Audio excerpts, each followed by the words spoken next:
Hello and welcome back to the IPA's Looking Forward, a weekly podcast of debate and discussion about policy and ideas. Last week we said Scott Morrison had been in and out of DC and avoided the launch of the impeachment proceedings, but we spoke too soon. Now, a phone call between Morrison and Trump is part of the impeachment inquiry, so that gives us a chance to have another look at what is going on there. We'll also be looking at the legalisation of marijuana possession in the ACT and mark, somewhat differently perhaps to what the hosts are doing, the 70th anniversary of the establishment of the People's Republic of China. Then in our wonderful books and culture segment, we'll be looking at books like Napoleon Chagnon's Noble Savages. Chris Berg will review his own book. We have a book of political cartoons, which will make for a great podcast segment. Thank you, Aaron.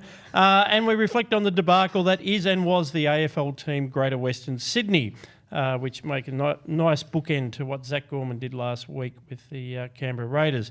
I'm Scott Hargreaves, editor of the IPA Review, joined today, as always, by my co-host from RMIT University, Dr. Chris Berg. Hello, Scott. Also from RMIT University, academic Aaron Lane. Good morning. Great to have you back, Aaron. And finally, our esteemed Director of Research, Daniel Wild. G'day, a lot to live up to with that. Esteemed. Don't let us down, Dan. Yeah, that's right. Don't lose your esteem. What is it? They shall grow in our esteem. Do not forget this podcast is brought to you by the Institute of Public Affairs. If you're not already a supporter, please do go to ipa.org.au and see if you can join or donate. And if you're on the app, do log in and give us a review and make it a good one. It all helps in the rankings. So, as I mentioned last week, we looked at the impeachment briefly, but it's still developing and it is quite complex. That is right. Last week we joked that, if you thought Brexit was hard, then welcome to the impeachment. The quick recap for those who haven't been following it closely, or at least just to establish exactly what's happened so that we can debate the virtue and disvirtue of this. So on July 25, Donald Trump spoke to the president of the Ukraine, Volodymyr Zelensky. That phone call, the transcript of the phone call, sparked a whistleblower complaint, which Congress was trying to get a hold of. We now have both the transcript of the phone call, or not quite the transcript, a memo that is a quasi-transcript of the phone call, and the text of the whistleblower complaint, which is pretty lightly redacted. In the phone call, Donald Trump asked the president of the Ukraine two things. The first thing was to investigate the firm CrowdStrike, which he seems to believe is holding an image of the Democratic National Committee's email server and is holding it in the Ukraine. And second, to work with Rudy Giuliani, who is his personal lawyer, and the Attorney General Bill Barr to investigate Joe Biden and his son Hunter Biden for Hunter's work in the Ukraine and how Joe Biden responded to this. This, of course, has sparked just a massive amount of political energy and work and partisan backbiting and attacks and so forth in the United States. But I see that as the really essential facts. Everything else is spinning off this transcript of the phone call and, of course, the whistleblower complaint that it sparked. What I'm going to do is I'm going to give what I think is the basic case why this is a serious problem and why it deserves to be continued to investigate. And Dan, I might ask you to respond because I know we have different views on this one. So I think to use the president's foreign policy power to ask or demand that an ally, particularly a small ally and one which is completely reliant on the US alliance, to launch an investigation into his political opponent, his primary political opponent, is a clear and unambiguous abuse of presidential power, even if there's none of the things that a lot of people are talking about in the US. There may not be explicit quid pro quos. They may not, it may not have anything to do with the Ukraine. I think it's just really clear that under any regime, under any political party where the president uses his foreign policy power to launch investigations or ask allies to launch investigations into his political opponent is an unambiguous abuse of presidential power. Dan, what is your take on the impeachment proceedings so far? Well, I couldn't disagree more with that. There's a lot to unpack. So it's important we go through what was said and what was not said. So The transcript, if you read the transcript of the phone call, there's no quid pro quo, there's no demand that any dirt is dished on Joe Biden.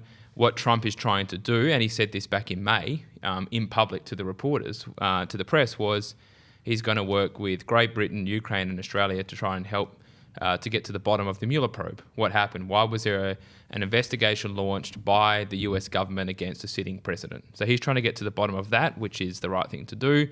The related issue with Joe Biden is he's not interested in finding information about Biden out in the context of 2020. What happened with Joe Biden and his son was there were allegations of corruption that Joe Biden had engaged in when he was vice president under Obama, about how he had used his position and links with Ukraine to help enrich his son.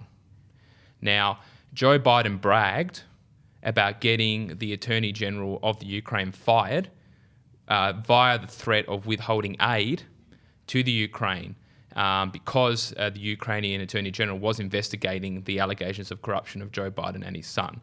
Now, that is the real story here. It's the corruption of the Obama administration and of Joe Biden, of the Mueller probe, which was shown to be completely baseless without any fact that there was no Russian corruption or no Russian collusion in the 2016 election. The second thing to note is the whistleblower is not a whistleblower. Okay, the whistleblower, if you actually read the whistleblower's report... when we say whistleblower, it was just like someone came out and said there was this phone call that you should look at. Is that... No, he went through, as we understand, there's a whistleblower procedure that he went through. But I mean, there's two important things. Okay, this is the most important point in this. So this is an unclassified version of the whistleblower's complaint. He says... or he or she says, multiple White House officials with direct knowledge of the call informed me that. This guy doesn't know anything. This is second or third hand information. But we don't need that. But we now have the first hand information, which is the transcripts of the phone call. But the transcript of the phone call show that there's nothing. No, the transcript... absolutely not. No quid pro quo. So my argument for impeachment... I'll just make the second point here with because the whistleblower is what kicked this all off, and then they had House committee hearings into the whistleblower complaint. Yeah. Okay, so that's why this is important. Now, they changed the laws about what a whistleblower is only a few months ago to allow this kind of second-hand information. You used to have direct first-hand information of something to be protected as a whistleblower.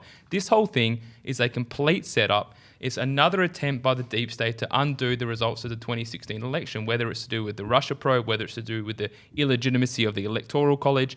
They're going to keep going. They're going to keep going no matter what to try and undo the 2016 election. There is nothing to this whatsoever. But I don't think you've engaged what I consider to be the sole and precise grounds on which a president should be. I'm not saying that he should necessarily be impeached, but I see that the process of an impeachment inquiry is the right response to this.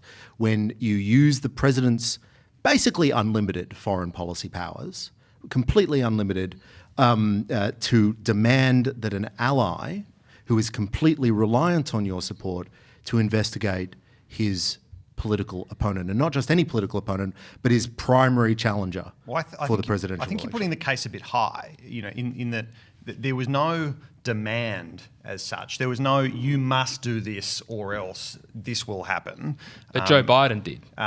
Correct. Contrast it to that. And the other point to make is being characterised as an exercise of the president's powers is probably better characterised as an exercise of the president's foreign policy persuasion, in that he's got the number of his counterparts, and his counterparts will pick up the phone when he calls.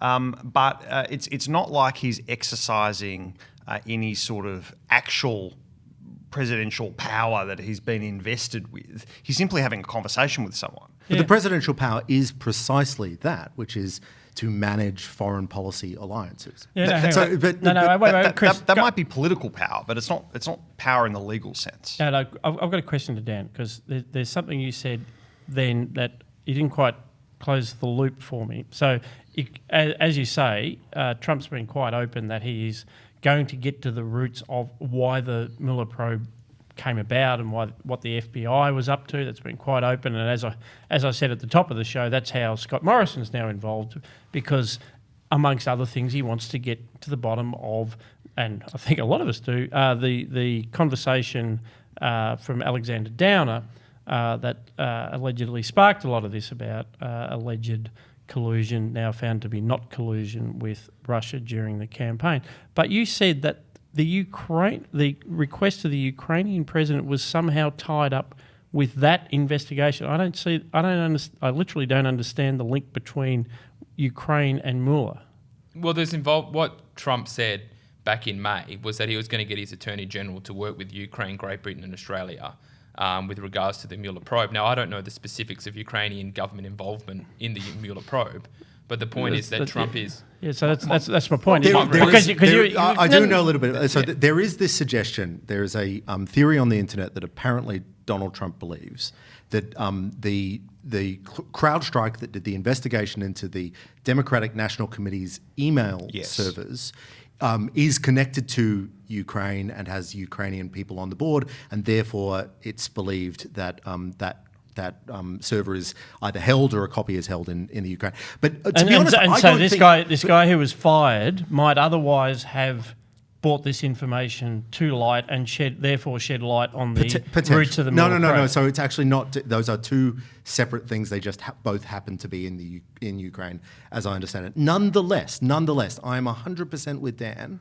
on the point that it is completely legitimate for the United States president to pursue that sort of line of investigation. It's not targeting a political opponent. It's nothing like that. It's following a investigation that his own Department of Justice is running, and Bill Barr, the Attorney General, being involved in that is legitimate, which is to bring it to the Australia story. So the New York Times had a big story yesterday or 4 hours ago, or everything's going so fast, who knows what's happened, where they pointed out that Donald Trump had asked Scott Morrison recently to investigate how the Mueller investigation started with, and the key thing, of course, here is the famous or infamous or something drinking session that Alexander Downer had with George Papadopoulos that may have kicked off the whole Mueller investigation in the first place. Now, to my mind, that is a complete beat-up. That is absolutely fine. Donald Trump is completely allowed and completely within his rights as president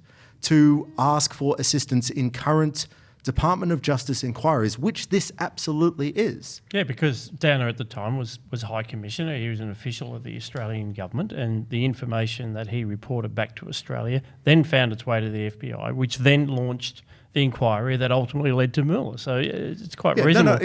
And as Dan says, and the FBI probe was part of the deep state trying to find a way to overturn the election. So ever since day one after the election, the Democrats and the media have just been trying to undo the results, and this is just another example of that.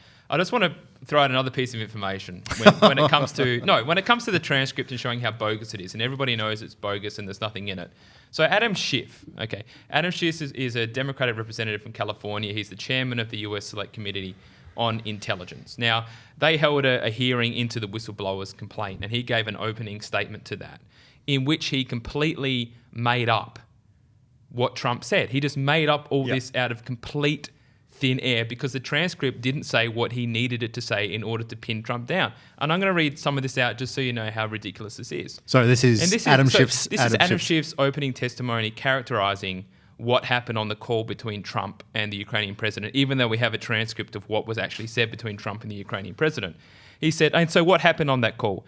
Zelensky begins by ingratiating himself, and he tries to enlist the support of the president. He expresses his interest in meeting with the president and said his country wants to acquire more weapons and for us to defend itself. And what is the president's response? Well, it reads like a classic organised crime shakedown. Shorn of its rambling character and in not so many words, this is the essence of what the president communicates. Which, in of course, not so words. In words, I am making this up. This is what he says Trump said, which he never said. We've been very good to your country, very good. No other country has done as much for you as we have. But you know what? I don't see much reciprocity here. I hear what you want. I have a favour from you. I'm going to say this only 7 times, so you better listen good. I want you to make up dirt on my political opponent. Understand? Lots of it. On this and on that. I'm going to put you in touch with people, not just people. I'm going to put you in touch with Rudy Giuliani. You'll love him. And it goes on and on and on. Right? So this is made up. Trump never said any of these words. This is the chairman of the Intelligence Committee in the House making up things that No, Trump that's, never said. and that's fine. And that, Well, it's not fine. No, because it's not. I'm not suggesting if that the it's- transcript no, had any validity to it, why would he make this up? You I would just think rely on the transcript. the transcript is really clear that he is asking a favour. He's asking two favours. Now, whether it's a quid pro quo or not, I actually don't think is material. I don't think that it needs to be a quid pro quo for it to be a serious problem, even if it's not an impeachable offence. So every time a foreign leader asks another foreign leader for something to investigate that's an his impeachable political offence. opponent, Because of yes. allegations of corruption about how he enriched his son when he was vice president. Do we I mean, really- come on, which one is? anyway. Which was the bigger deal? And by the way, you were making the case for impeachment, and now you're saying it's a serious problem. Well, No, a serious problem is it a serious problem or is it impeachable? No, I think it's worth an impeachment inquiry. I don't know whether it's a. Well, it's not. I mean, look. Well, surely then you'd say that the situation with Joe Biden should have been seriously investigated. Absolutely. So this is one of the things that I have. This is the framework that I'm coming in with, and I'm very influenced by some of the ideas coming out of the Cato Institute on this. There isn't enough impeachment. There are so many serious violations of the American Constitution by the presidency under both sides. We should be, or the United States Congress should be impeaching much more than they do. It's obviously the case that there's been a massive growth in presidential power. There's been a massive delegation to the president and his or their authority. It's a serious problem. We should be impeaching on a lot more things. Where were these arguments on Obama? I made them, but I made them. No, but by the National Review and the Catos of the world. Where were they under Obama? No, I mean, it's only Trump. Cato absolutely They are was. running. This is an anti-Trump, not a principled constitutional point. This Well, is a part of the one Never I'm trying Trump to make crowd is trying to nullify the results. The This one is that not a I am principled trying argument. the one I am trying to make is, I think there should be a lot more impeachments, and this is absolutely a clear instance that there should be an impeachment or an impeachment inquiry. This is not clear. It's just this is a political hit job of someone in the Oval Office leaking, someone from the deep state leaking to a whistleblower who had no first-hand account. There was no quid pro quo. There was no favours asked or done. The real corruption here is of the leaking being undertaken in the Trump White House by the bureaucracy under Trump and by Joe Biden when he was vice president. That is the allegations of corruption. To get to the political point, what about just the political reality of this? I mean, so to your point, Chris, we should have more impeachments and we should hold the president to more accountable, and I understand that point, but I guess to push back on that slightly, the House can do whatever they like, but ultimately it's going to have to be passed through the Senate. They're never going to get that, ever.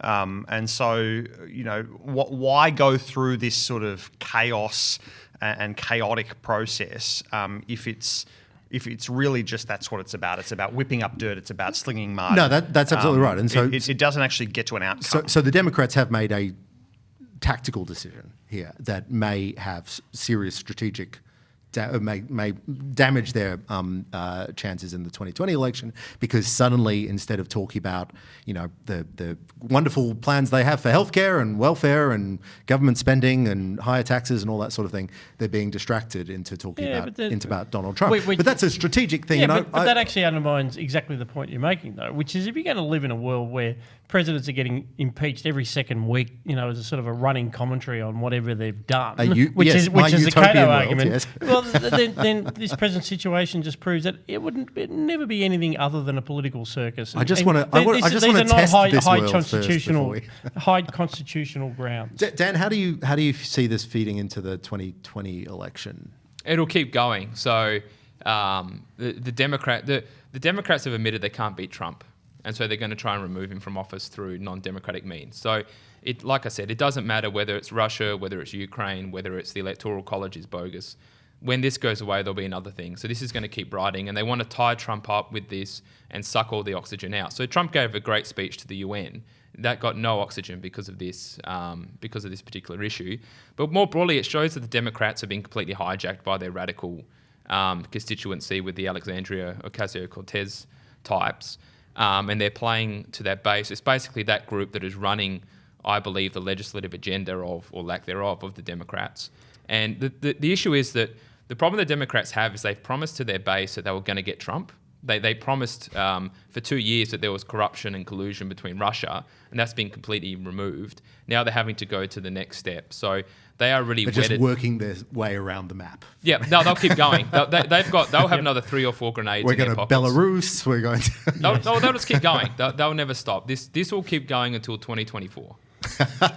Just to jump in on that, I was scrolling through Twitter yesterday and found this tweet from Maxine Waters, who's Congresswoman from California, a Democrat, and on the left. She's been in Congress for a long time, and she says, impeachment is not good enough for Trump. He needs to be imprisoned and placed in solitary confinement. But for now, impeachment's the imperative. I mean, it's just... It's ludicrous. Yeah, absolutely. These are the same people who said how terrible the lock her up chants were. Closer to home to a much less impactful jurisdiction, the Australian Capital Territory. It is the first Australian jurisdiction to legalise the possession, use and cultivation of small amounts of what they're calling cannabis. It was marijuana when I was at university, but it's cannabis nowadays. Chris Berg, what's happening there? I'm embarrassed, Scott, that you didn't give the segue that you could have given, which was, Washington, D.C. has also legalised cannabis too. Now let's talk about what's happened in our capital. Well, Anyway. I think the link is if you're going to live in these kind of cities, you need it to actually get through the day. Yeah. So, as you say, last week the ACT became the first Australian jurisdiction to legalise cannabis use, and not just use and possession, but a small amount of growing. What's described as a small amount of growing, 2 plants per person. I'm not quite sure how much that actually gives you. Cannabis, however, is still a prohibited substance under federal law, and I'll ask Aaron to comment on that in a moment.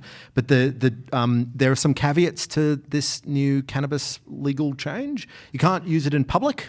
If anybody has travelled through the United States recently in California or DC, you can smell the marijuana basically everywhere. Well, that won't be the case, or theoretically won't be the case in the ACT.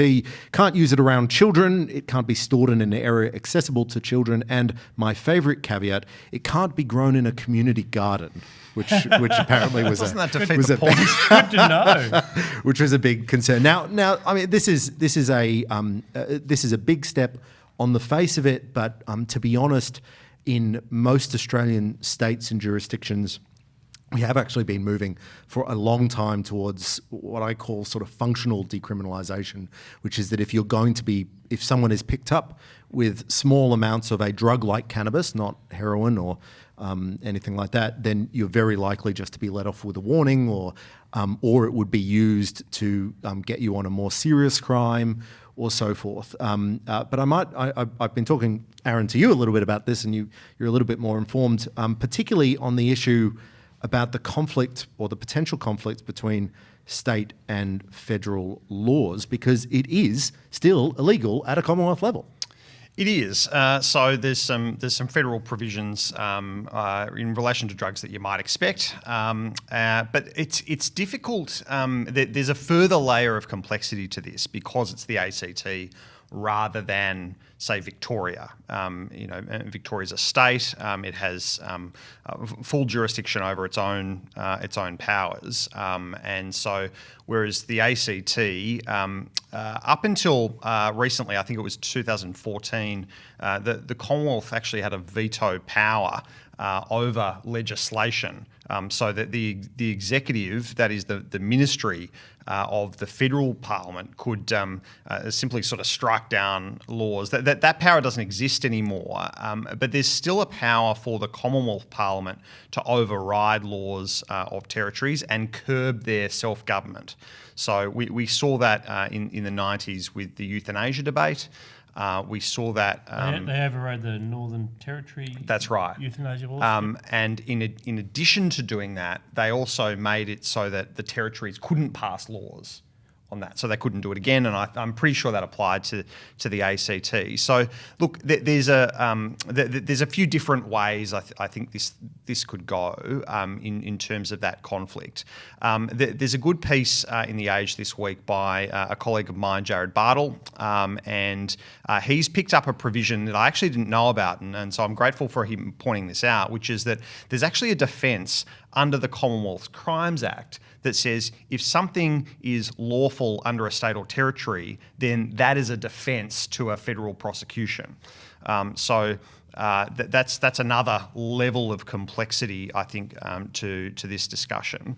But to get back to your original point, Chris, about the functional decriminalisation, in my limited experience of criminal law, at least in this state, personal possession and personal consumption is practically never prosecuted in terms of marijuana. It might be for other drugs, but if police were attending a premises and discovered some drugs for personal use, so unlikely that would be actionable. And that's an exercise of police discretion. It's not that you couldn't action that; it's that the police have decided, well, that's not the serious issue here that we're worried about, and we're not going to turn people into criminals if we don't have to, and we're not going to chew up the resources, because it does cost a lot of money, of course, to prosecute people and take people through the courts and then to deal with them on the other side. Dan, what's your take on the ACT's move? Bit of as Aaron describes, in practice, probably not much of a practical impact. I'm interested in your point about police having discretion over what they consider to be a serious crime and not. Is that normal? Yes, I mean it is. Should it be? It's just it seems like a weird thing. Yeah, and so to give an example, so. The law is whatever it is on the day, depending it's on kind of like mood. AFL then. It's just an umpire comes up, prior opportunity. Prior opportunity isn't actually a rule. It's just made up. Right. It's just like it is. Well, we can get into that. We will get into that. into the footy later. But no, it's absolutely the case where the police get to decide what actions they bring and what they don't. And that's just the nature of a system where we've got public prosecutions in that, when you've got a resource that's limited, they've got limited budgets, they've got limited man hours, they need to choose the rabbits they go after and the ones they don't. And sometimes providing people with warnings and those sorts of things are much more effective in terms of policing, in that, if they get that warning and people stop doing it, well, that's actually probably good for everyone. There's a huge amount of discretion that goes on in the charges that are brought and the ones that are ultimately sort of prosecuted. Something that you tend to find just on a broader sense is that the police might charge people with a raft of offences, and that will be a discussion between the defence and the prosecution about which ones might be pled to and which ones might be withdrawn. I mean, we are sort of ducking around the issue of whether or not this is desirable. I mean, the harm issue with marijuana, particularly with the more intense forms in which it can be found, even the plants, as I understand it, are much more powerful in terms of the active ingredients than they were 30 or 40 years ago, and there are demonstrated links to psychosis, and it can ruin lives. So there are genuine harm issues there. So that's usually the argument against crossing that boundary from decriminalisation to active legalisation, and in some ways, I almost, because whatever happens in the ACT, whatever. In some ways, I feel like I wish it was more like Colorado, just so we could find out what it does actually look like. Yeah, look, so I'll jump into that. And so the cannabis, so is it too dangerous? So there's two ways to tackle that question. First of all, is it too dangerous relative to the things that are already legal? And it's obvious that tobacco and alcohol are dangerous drugs in lots of different ways, but they are legal, and certainly alcohol is, and tobacco is being cracked down as we speak, which is a problem, but we will criticise that on nanny state grounds. So we think that people should have the right to make those sorts of choices. Or is it just an inherently dangerous drug? And there the evidence about marijuana and schizophrenia is complicated. And it's complicated because there's a clear relationship between marijuana use and schizophrenia and other psychoses. And what I'm doing is I'm looking at a report, a US government report actually, published in 2017, The Health Effects of Cannabis and Cannabinoids, that basically found that there is this relationship. They don't know which direction the causality goes, but there is also a really clear relationship between if you've got a genetic risk for schizophrenia, you are also likely to use cannabis. And you can understand. Yeah. It's a classic. It's just like genetically, some people are more chicken or eggs predisposed or to alcohol. It's a chicken, but it's precisely the same as alcohol. And I just don't see any argument for criminalisation of these sorts of drugs that you couldn't just immediately turn around and apply to alcohol, which we would reject immediately on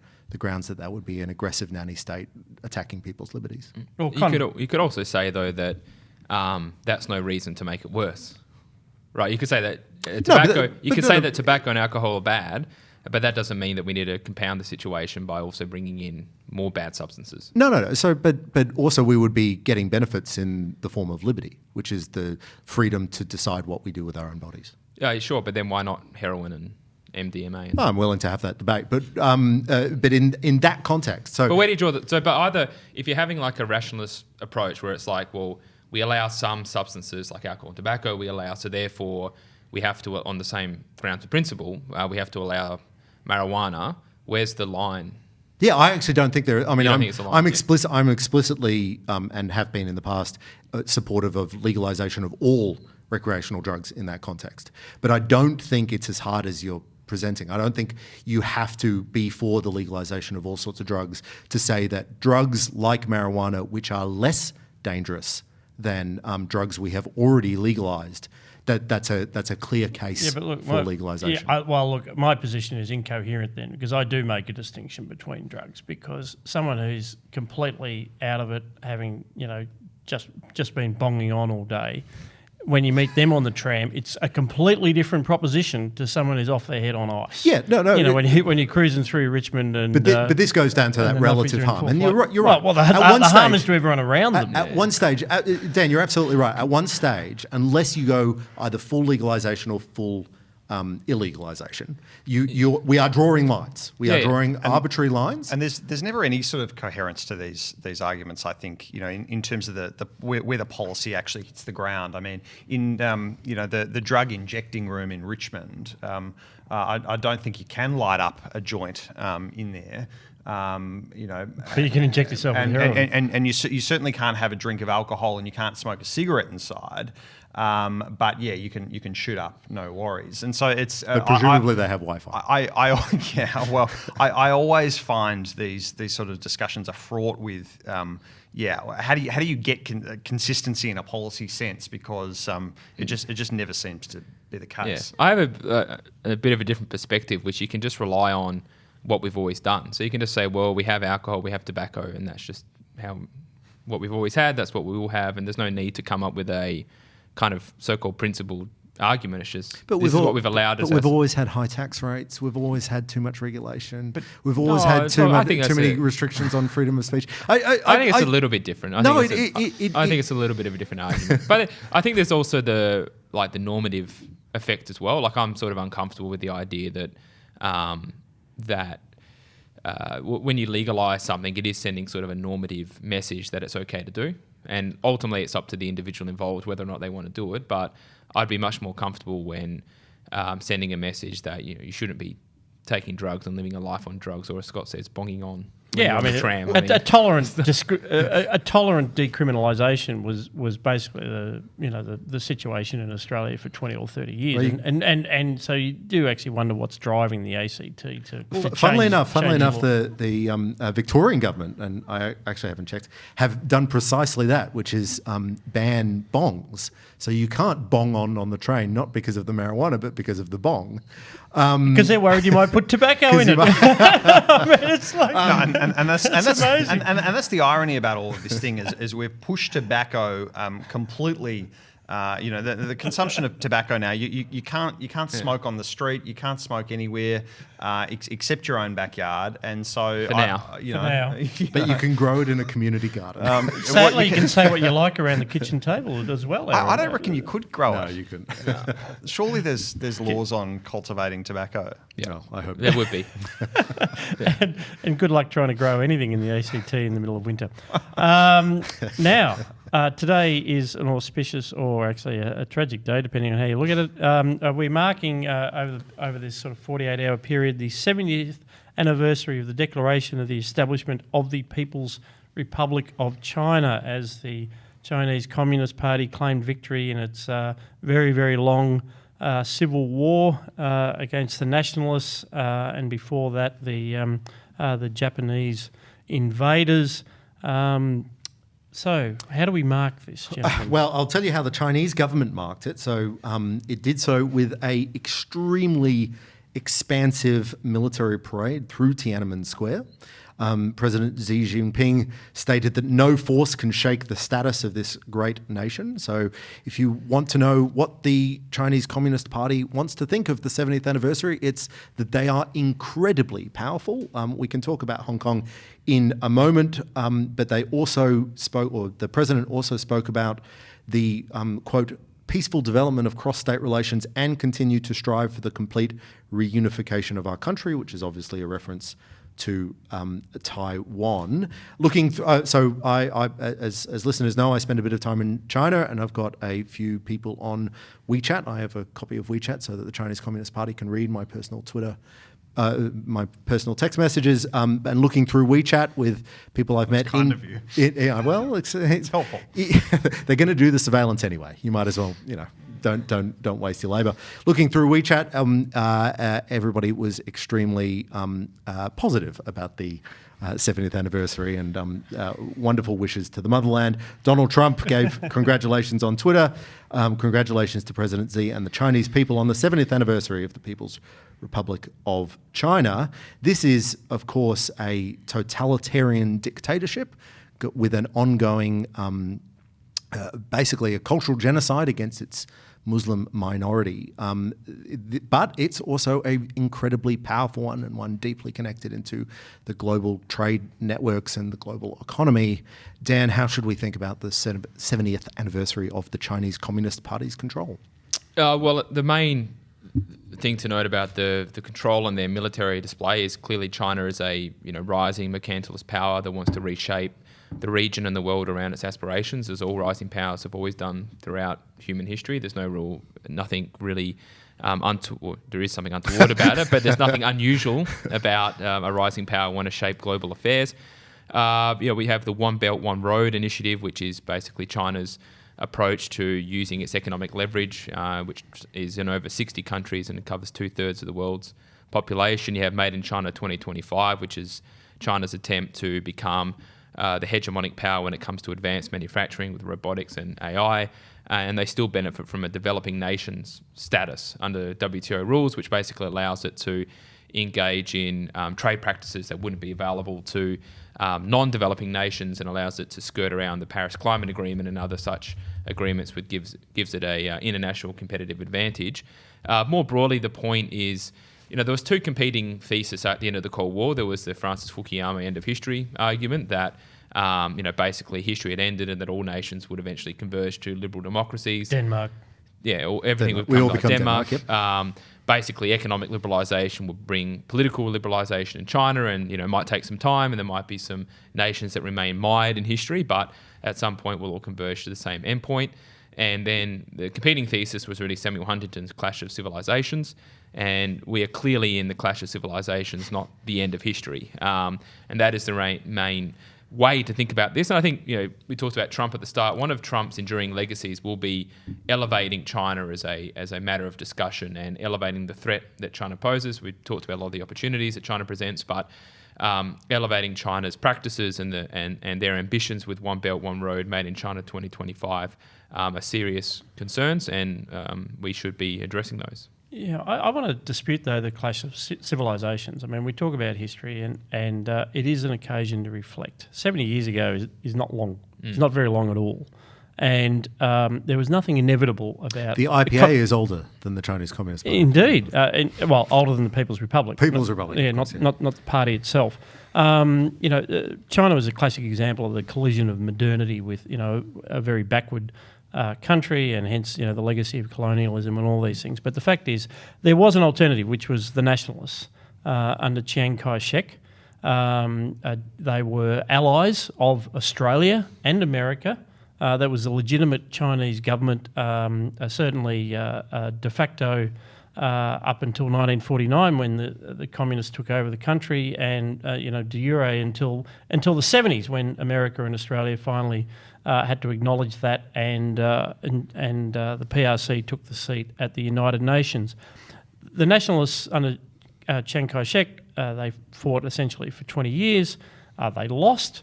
The American support of them waxed and waned.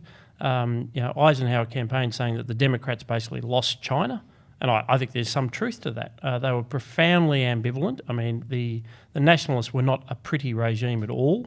In some ways, Chiang Kai-shek was head of a group of warlords rather than an actual functioning government. They never managed to establish legitimacy. But of course, in American eyes, these were bad things, which they are. But I mean, this was a country coming out of modernity. It was terribly poor, completely agrarian, massive peasant population, and it's certainly been modernised under the PRC. Tens of millions of people died during those forcible modernisations of Great Leap Forward and others. But there is an alternative history to China. I mean, Chiang Kai-shek eventually retreated to the island of Taiwan. The nationalists took over. The GDP of Taiwan is now 3 times that of mainland China. So in terms of the clash of civilisations, there's certainly a geopolitical clash, but we should never fall prey to the idea that there is something unique in the Chinese character or Confucian civilization. And I'm not saying you did say this, Dan. I'm just you get this meme, which is that there's something unique in we must understand Chinese civilization and its unique ways. This in many ways plays into the CCCP's hands. No, I was because there is an alternative future for China. Hong Kong shows what culture can look like after 170 years of exposure to the West. Taiwan today, a peaceful democratic republic, shows an alternative too. And that's right. And that's what's the amazing thing about Taiwan is that. So I was there a year or so ago at a blockchain thing, of course. But the evening function, had some local mayor or some local governor or something like that giving a standard speech. But the first thing he opened with was "Welcome to free democratic China." Yes. Because China, I actually really love Chinese culture and Chinese food and Chinese liberals who I've met a number in mainland China and elsewhere, of course. And there is a Chinese liberalism, and there is an alternative path to this, but it's an alternative path that is completely blocked by the absolute totalitarian dominance of the Communist Party.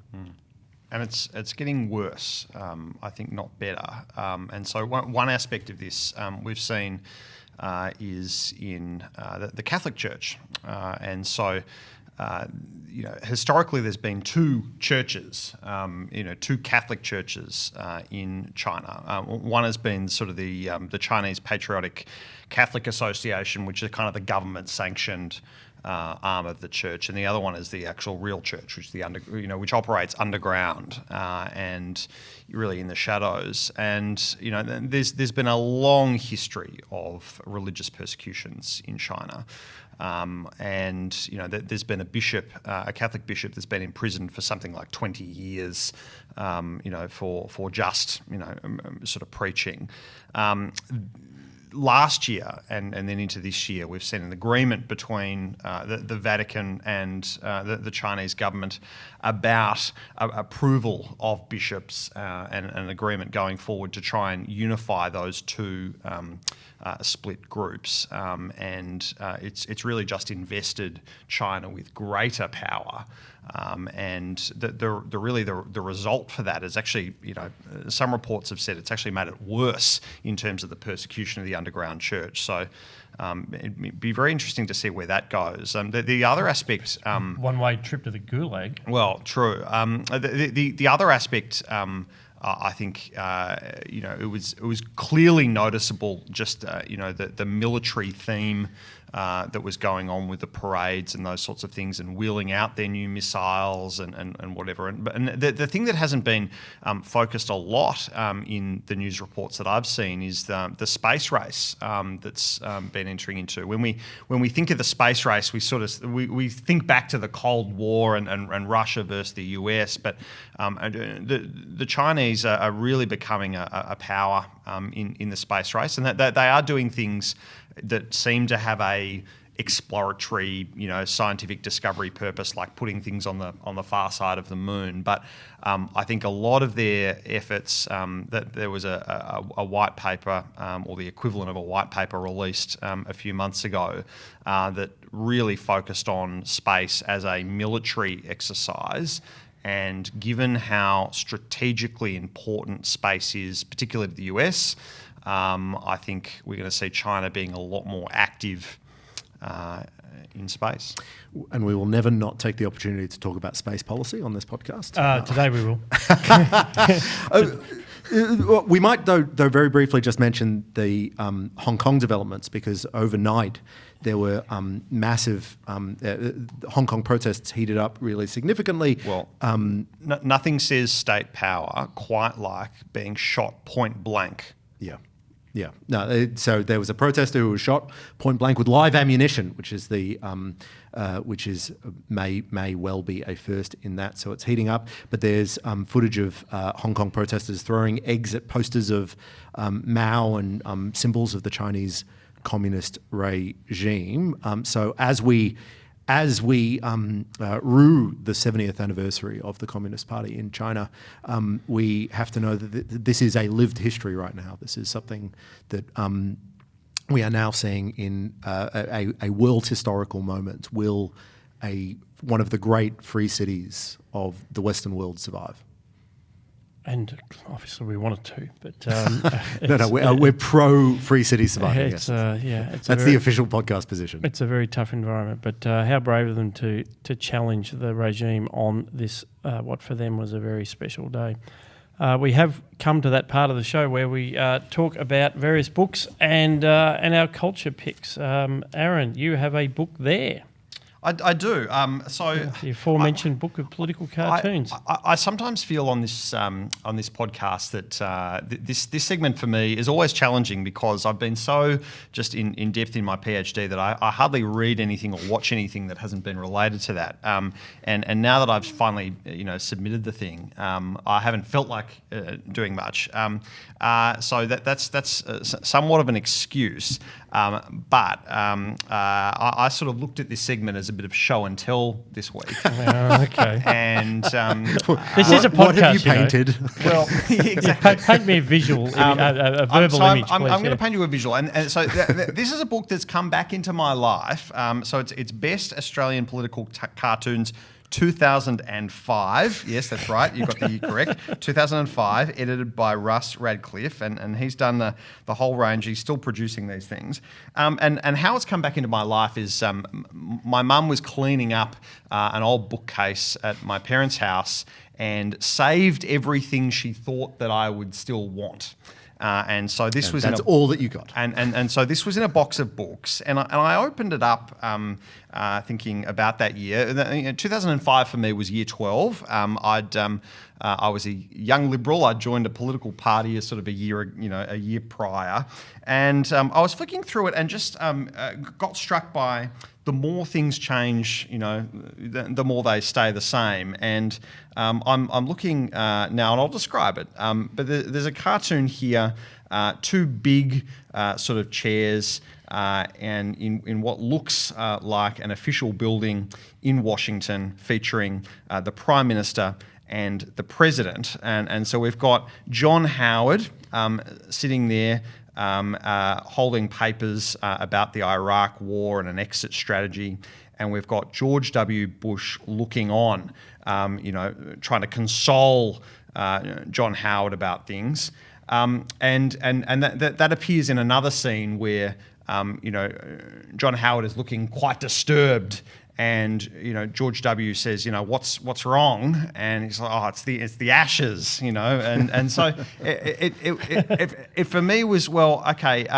The Australian media had this fascination between, I guess, the role that the Australian Prime Minister and the relationship the Australian Prime Minister has with that US President, particularly when we've got a Liberal Prime Minister and a Republican President. And that was something that John Howard was criticised a lot by people, particularly like Mark Latham at the time, for I guess, for just following along whatever being the conga line of suckholes. Conga line of suckholes. That was the famous line. But there were some other there were some other great things on Beazley's grappling with Kim Beazley. Kim Beazley, who was the opposition leader at the time, who was grappling with Labor's policy on tax cuts. That seems to be pretty familiar. And then we've got a lot of discussion with Amanda Vanstone, the former immigration minister, on immigration and refugees and detention centres. And it's a fascinating. It was a fascinating sort of review of that year for me, in what we were talking about. All those years ago. Is that just a reflection of the fact that the political topics are always going to be the same? They're always going to be around how much should we tax, what should our immigration policy look like, what should we spend the money on, should we go into military conflict with our allies or not? Is that just the nature of it, or do you reckon there's a deeper, more stubborn pattern to Australian politics over time? I think there's a fascination about particular issues. I think that there are some particular issues that have really dominated the imagination over the last 20 years, and they don't seem to be going away. No, the US alliance certainly isn't going anywhere. I might go next. This is a 2012 book, but it's by an author who's just died, so it's topical. And for this, because today's podcast is being filmed, I'll hold this book up. It's by an anthropologist called Napoleon Chagnon, and if you think I'm butchering the translation, he is in fact from Michigan, so it's Chagnon. And Chagnon. Don't ask me why he came up with that name, but he was an anthropologist who came of age, went through university in the 1960s. And so he got to do his fieldwork in what was really sort of the last glorious period where you could go out and find tribes that were essentially pre-contact, certainly not greatly influenced by the collision with the modern world. And he went and lived amongst the Yanomamo Indians which are across Brazil and Venezuela, and produced books of field research on them. He famously labelled them the fierce people. And he wrote this book. It's called Noble Savages, My Life Among Two Dangerous Tribes, the Yanomamo and the Anthropologists. And this is a great book.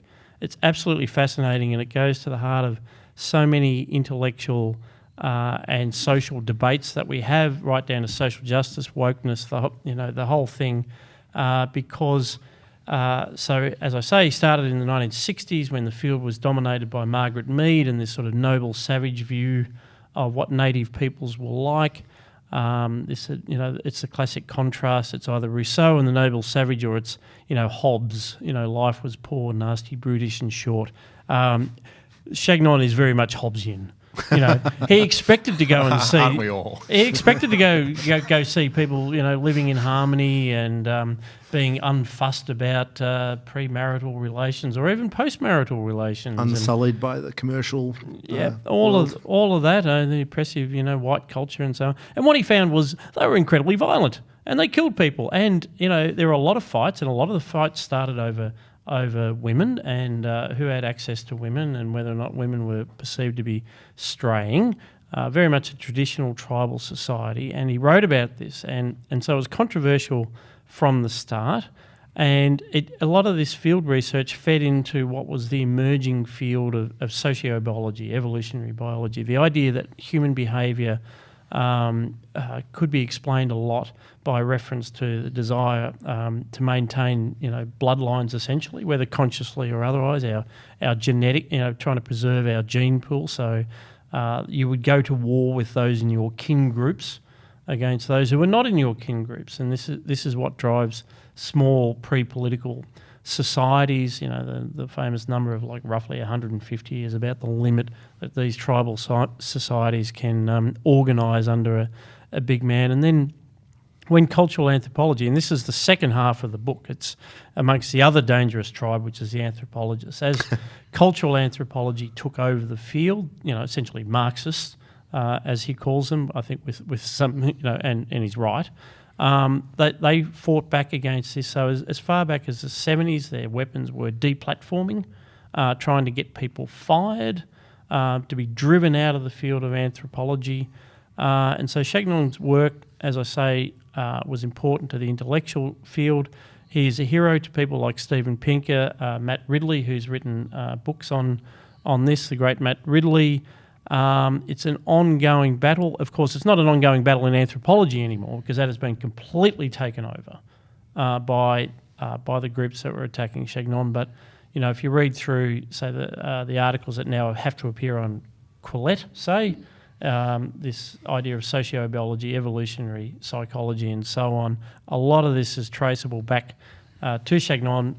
He died just in the last week or so. In his 80s, so he survived that experience, but not without some bitterness at having to spend the last 30 years of his life being accused. What they did was they tried to destroy his reputation by accusing him of terrible things. So it's not just an interesting intellectual exercise, it also tells you a lot about how the social justice warriors actually work inside academic fields and destroy them from within. Why didn't they like him? What was it that... Because... what was it about his work in particular? Because, what they want to say is, first of all, they challenged his idea of anthropology. He had this strange idea that an anthropologist should go and live among the people and describe what you see and try and come up with coherent explanations for it. For a cultural anthropologist, the job of the anthropologist is to basically work out who has been oppressed and to take their side. So it's the classic story of oppression, and of course it has to be you have to tell a story about colonialism and the destruction of these societies. So if you see... Right. So he's meant to find peaceful surrounding, and everyone's corrupted. He's meant to find an uncorrupted, non-commercial, communistic, non-violent, and everything's beautiful and perfect. Because the whole point, the entire point of that intellectual exercise, has nothing to do with studying the societies and everything to do with identifying why we, in the modern present, are bad. Yeah, and of course they believe that the view that some of these societies are violent, they practice, say, infanticide, they go on raiding parties against other tribes. As an aside, by the way, there's a great book, believe it or not, by Tim Flannery, nothing to do with climate change. His book, Throwing Away Leg, on his experience in Papua New Guinea, where he writes quite matter-of-factly about the experience of cannibalism in PNG, in basically protein-starved environments, is very educative. So for whatever reason, Tim Flannery doesn't have a problem with actually telling the truth. But yeah, the issue they have with Chagnon is that by describing that violence might have actually been a part of the culture, you are licensing the interventions that modern Western societies might then make. That, say, the government of Brazil might feel that they want to do something about some of these cultural practices, and you must fight against that. So it's completely political. So my book choice this week is a book that I wrote, and in fact Aaron Lane wrote, as he stares at me intently, making sure you better go into this. My name's on it too. and our colleague Darcy Allen, who I'm sure we will bully into coming onto the podcast soon enough. The book is Cryptodemocracy: How Blockchain Can Radically Expand Democratic Choice. It's been published by Lexington Books and came out, was it this month or last month? Last month, September. So this is an argument that Aaron, Darcy and I have been developing over some time. But this is what happens if you take this strange technology that we study so much, blockchain, and you use it to not to put votes on a blockchain or anything like that, not just to use it to manage elections. But what if you actually used to give us ownership over our own vote in every real sense that we mean the word ownership. So right now, we say that we have a vote. We say that we own our vote. We say that we have property over that vote. But in fact, we're only allowed to exercise that vote once every 4 years or 3 years or what have you, depending on the jurisdiction. We're only allowed to vote for a list of people that have been nominated specifically in advance in our electorate or in our division. And we're only, and once we've voted for them, even if they are terrible, we can't take our property back. We can't take our votes back. We're not allowed to buy or sell our votes. We're not able to make exchanges with our votes. We're not able to delegate our votes to someone else. Anyway, so once you've observed that, in fact, we have basically no property over our votes at all, well, Aaron, Darcy and I started spelling out what would it look like if we actually did have. And blockchain here is a technology that would allow us to do that. But we wanted to spell out the range of democratic reforms that you could get if you actually gave people genuine ownership over their political rights. And it's kind of radical, the menu of options and alternatives and the democraticness of these alternatives are just really, really exciting. So this is it sounds like a fairly wild speculative thing, and in some ways it is, but as Aaron has pointed out, in fact, you can use these for you could use this sort of structure for the management of corporate voting, as we already have. We could use it for unions, the management of community groups and organisations. There's just a lot of possibility if we start to say democracy isn't just stuff that the state has given us. We have a fundamental right to an equal political say in what governs us. We now have a technology that could allow us to do that. Aaron, what would you add, given that you're a co-author? What would I add? Well, what I would add to that is that I think this is going to become more relevant in the digital economy and the digital environment, because what we're going to be doing is, in a corporate sense, is forming corporations, partnerships with other people that are not necessarily in the same place at the same time. And that requires a different level of technology, and it also pushes back, I think, on this idea that to get better corporate governance, we need more central regulation, and that's the same with the union movement as well. We need bureaucrats to observe the culture of our board. Bureaucrats to police that. We need more sort of staff at the ASIC and those sort of regulatory bodies. This provides really a strong counter narrative, which is no, actually, what we need is we do need better governance. There are big corporate problems out there. We've seen that with the various royal commissions into the union movement, into the financial sector, and so on. There are big corporate problems out there, but the answer isn't that we need to over-regulate those things. The actual answer is we need to give decision making back to the people that should be making and should be exercising those decisions. And I just have one question, which is in terms of property rights in votes. I think of like 17th and 18th century Britain when the franchise was very narrow, and the borough of Old Sarum had 7 votes in it. It would be hereditary. There were fantastic levels of bribery. I mean, it was a property right for those guys. They sold out to the highest bidder. And so is that what you envisage under this model? Look, I'm because could be a nice little earner. No, I'm of two minds about this. I actually think I don't think that there are as many problems with buying and selling votes as some people think. But even if you accept that there are new mechanisms that would allow you to both buy and sell votes and not to hoard those votes. And one of them has been developed by a fellow called Glenn Weil, who's now at Microsoft, I think he is. I think so.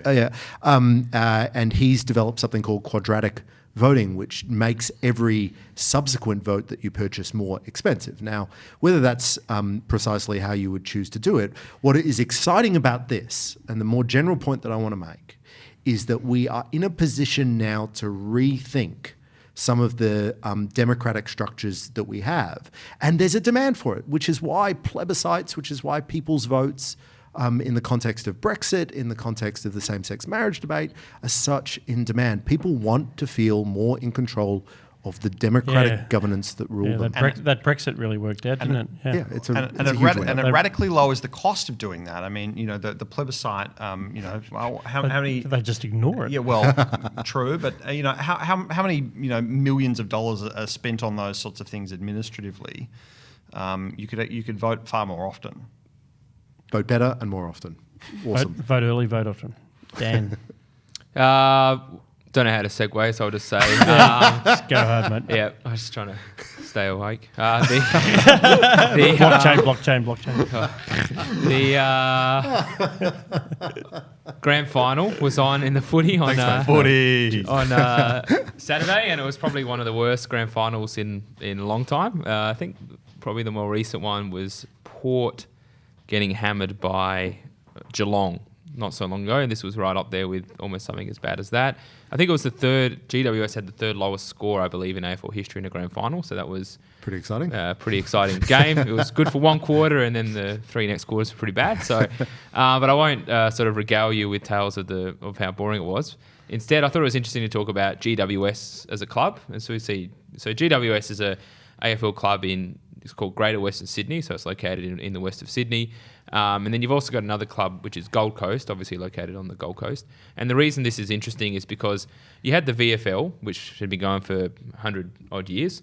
And then in 1990, you had the AFL, which basically meant it expanded outside of Victoria. And then you had clubs you had Adelaide, West Coast and Sydney were the three, and Brisbane. So they were the four clubs outside of Victoria. Now, they've all been very successful in terms of financially viable and their ability to win games and win premierships. So that's been a success. The problem for the AFL has been the addition of second clubs and to those states. You've got then Port Adelaide, Fremantle, Greater Western Sydney and Gold Coast. Now, both Port and Freo have done okay. Port's done very well, as much as I hate to say it. And Freo's done okay. They're still viable. The two areas where they haven't succeeded is in New South Wales and in Queensland with their second clubs. And that's because there is not really a culture of AFL in those areas. There's only just enough to sustain Sydney and Brisbane. Brisbane doesn't do that. Like, Brisbane fans don't rock up when the team's not winning. Like, they're just there for the success. And same with Sydney. Right, so they struggle. There's no identity. But they still snow. Yeah, but I mean, you still got like 100,000 members for Richmond, as an example. True enough. Even when they're Carlton's got 60,000, and they've been absolutely rubbish. Yeah, so they're still viable even when they're doing badly. So this is an example of like a central authority trying to artificially create something where there is no culture to support it. But isn't this so? They lost, but isn't this precisely evidence on the other direction? They got. Okay, it's not because look, I'm in no position to argue this. So that would be what you would originally think, right? But you got to understand the AFL has completely stacked the deck in favour of GWS for years and years and years. Like if the AFL didn't assist GWS financially and with priority draft picks and other favours, there's no way they'd get anywhere near the finals, right? They'd be at the bottom. So they've gone out of the way to try and help Gold Coast and GWS by augmenting the competition to favour them, right? It's just complete socialism. It's taking from successful clubs, giving to non-existent, unsuccessful clubs, and then they still are terrible. They can't even get fans to the game. They're not financially viable. The AFL should just give up on the idea of trying to artificially create a culture where there is none. And just particularly where they've had to just play rugby. I mean, they have a sport. I mean, they play rugby. We play footy. You have a football thing. Yeah. They play rugby. We play footy. We all play cricket. What's wrong with that? Exactly. That's particularly true when Gold Coast have received another bailout package, only this week. And but I think the problem with this is that there's no sort of destruction mechanism in other leagues like the Premier League, for soccer and those sorts of things.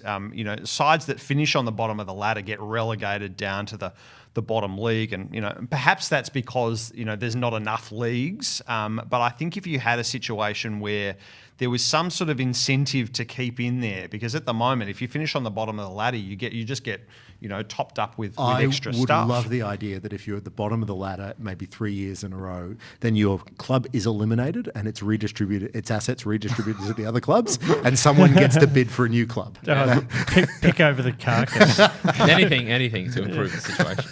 There you go. Another great That's competition. Another great policy proposal put to you by Looking Forward, a podcast of the IPA. If you want to learn more about it, join or donate, please do go to ipa.org.au. A big thank you to our panellists today, Dr. Chris Berg. Thanks, Scott. Daniel Wild. Thank you. And Aaron Lane. It's been my distinct pleasure. Thanks, Scott.